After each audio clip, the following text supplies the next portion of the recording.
xibaar yu wér te wóor ca tàng-tàng ba abonnez-vous pour ngeen di mën di jot suñuy vidéo.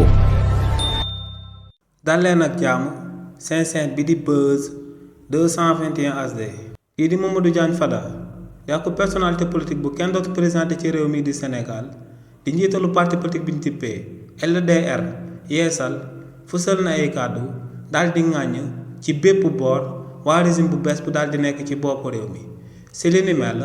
kii di Mamadou Diagne Fada ne boo demee ci plan économique u réewu Sénégal ne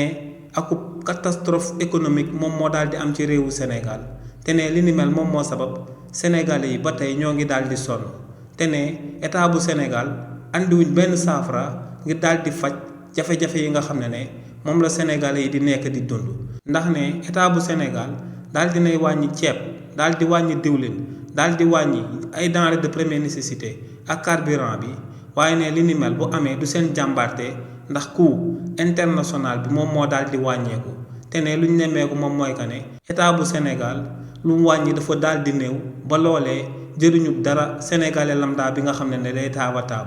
waaye tamit kii di Mamadou Diagne Fada daal di wéyal ne ci marathon budgétaire bi nga xam ne moom lañ daan amal biir assemblée nationale ne kii di Cheikh Diba di ministre des finances et du budget daal dinay jaar assemblée nationale ba noppi te andiwul benn programme bi nga xam ne moom la réewu Sénégal na ma daal di jaar ngir daal di soxali réewu Sénégal économiquement donc ne lu leer ba am moom mooy que ne autorités yu bees yi amuñu benn solution ngir daal di saafara jafe-jafe Sénégal yi ñu nekk di dund actuellement waaye tamit kii di Mamadou Diagne Fada daal di woyal ne boo demee ci domaine justice su réewu Sénégal ne tey la gën a daal di nërmeelu ndax ne dégg nañ akub ministre bu daal di taxaw daal di wax Sénégalais yëpp di ko daal di dégg mu ne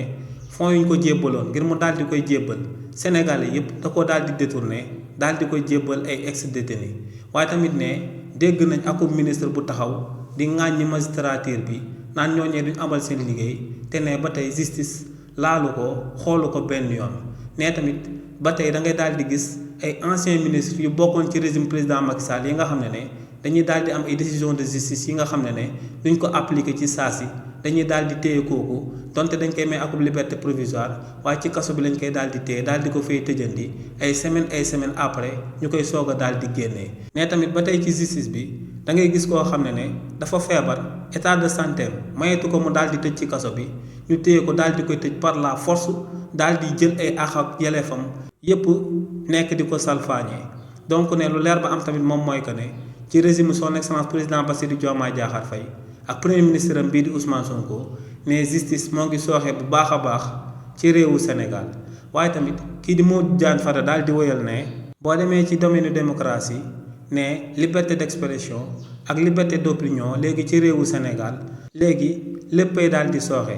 ne nit sax amatul sañ-sañ daal di toog ci plateau daal di àddu amal critique bu objectif daal di koy jëmale ci autorités yu bees yu daal di nekk ci bopp réew mi ne da ngay toog ak ministre daal di àddu ñu téye la yow ñu daal di lay tëj te ministre bi moom li muy wax moom moo gën a daal di diis gën a jéggi day yow loo daal di teg ne li ni mel nag day firndeel que ne léegi démocratie liberté d'expression ak liberté d'opinion ci réewu Sénégal ñi nga xam ne ñoom ñoo nekk ci bopp réew mi dañ koy daal di salfaañe waaye tamit ne boo demee ci aspect politique léegi la réewu Sénégal gën a daal di dellu ginnaaw ndax ne ñi nga xam ne actuellement ñoom ñoo daal di nekk ci bopp réew mi seen wàllu bopp ñoom mënatuñoo déggoo ndax ay position politique politicienne donc ne lu leer ba am moom mooy que ne ci bépp aspect ginnaaw bañ tabbee son excellence président Bassirou Diomaye Diakhar Faye ak premier ministre am bii di Ousmane Sonko ba tey ci bopp réewu Sénégal ne fépp moom mooy sooxe fépp boo ko laalee day daal di métti ne nag lu leer ba am moom mooy que ne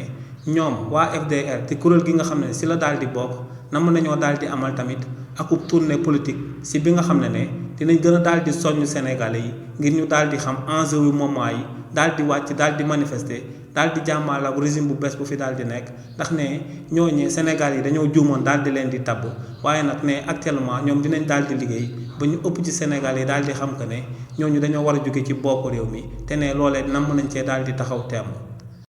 xibaar yu wér te wóor ca tàng-tàng ba abonnez-vous pour ngeen di mën di jot suñuy vidéo.